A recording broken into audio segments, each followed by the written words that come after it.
आप ब्राह्मण परिवार में पैदा हुए, एक श्लोक जो सबसे ज्यादा पसंद हो आपको, रामायण की कोई चौपाई जो सबसे ज्यादा आपकी पसंदीदा हो और जब लगता हो कि भाई कष्ट का समय है तो याद करते हो और गुनगुनाते हो? देखिए, मैं श्लोक तो बहुत सारे हैं। अगर आप वैसे कहें तो ऋग्वेद के प्रथम मंडल का जो प्रथम श्लोक है या श्लोक क्या मंत्र है वो है ओम अग्निमीड़े पुरोहितम यज्ञस्य देवम मृत्युजम होतारम रत्न घातमम। वो हर व्यक्ति को, हर हिंदू को जरूर पता होना चाहिए। और वैसे मैं कहूं तो इस समय का एक प्रसंग है, इसलिए उसको आवश्यकता है। देखिए, कुंभ चल रहा है। अब ये कुंभ क्या है? कुंभ जो है ग्रहों की गति के आधार पे होता है, जुपिटर की साइकिल पे। 12 साल में एक बार कुंभ इसलिए होता है कि 12 साल बाद जुपिटर वहीं पे आता है। हमने बृहस्पति की साइकिल क्यों चुनी? क्योंकि बृहस्पति सबसे बड़ा ग्रह है, उसकी ग्रेविटी सबसे ज्यादा है। और अब ये साइंस को पता है कि हमारे सौरमंडल के बाहर से जो एस्टेरॉइड्स आते हैं उसको अपनी स्ट्रॉन्ग ग्रेविटी से गुरु खींच लेता है, इसलिए हम बचे रहते हैं। और ये समझिए, ग्रेविटी की जो हिंदी, संस्कृत या अधिकांश भारतीय भाषाओं में शब्द क्या है? गुरुत्वाकर्षण। वो गुरु से ही बना हुआ है। अब मैं आपसे पूछना चाहता हूं, ये बात मैं पहले बोल चुका हूं मगर मैं इस श्लोक के लिए दोबारा बोल देता हूं। देखिए, जो हमारे हफ्तों के नाम हैं, संडे के बाद मंडे, मंडे के बाद ट्यूसडे, ट्यूसडे के बाद वेडनेसडे क्यों आता है?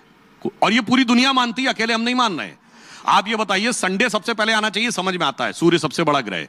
अगर साइज में हो तो सूर्य के बाद बृहस्पति है, फिर बृहस्पति के बाद शनि है, तो संडे के बाद थर्सडे आना चाहिए। अगर प्रॉक्सिमिटी से हो तो सबसे नजदीक बुध है, बुध के बाद शुक्र है, फिर मंगल है।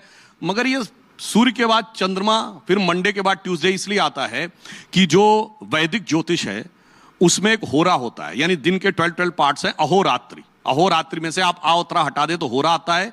उसी से ग्रीक लैटिन में हॉरोस्कोप आया है। अंग्रेजी का आवर शब्द होरा से बना है।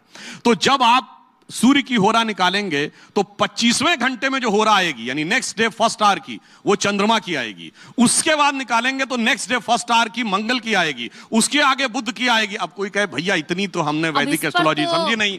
अब ये श्लोक रोज हम सब पूजा में पढ़े हैं। ग्रहों की शांति के लिए जब पंडित जी बोलते हैं क्या कहते हैं? ब्रह्मा मुरारी त्रिपुरांतकारी। अब सीक्वेंस पे ध्यान दीजिएगा। भानु शशि भूमि सुतो बुधश्च गुरुश्च शुक्र शनि राहु केतु सर्वे ग्रहा शांति करो भवन्तु। सबसे पहले क्या है? भानु शशि मंडे, भूमि सुत मंगल, बुधश्च बुध, गुरु शुक्र शनि। इसीलिए हम कहना चाहते हैं मेरे भाई, हम जगत गुरु थे नहीं।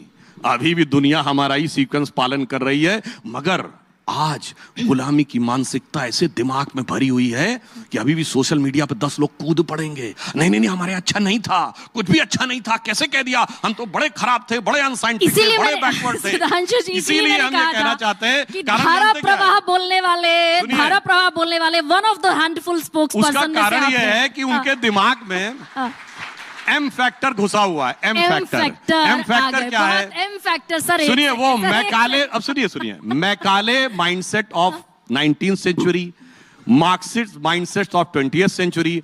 और कुछ भी आप सोच रहे होंगे तो आपकी बुद्धिमत्ता पे मुझे पूरा भरोसा है।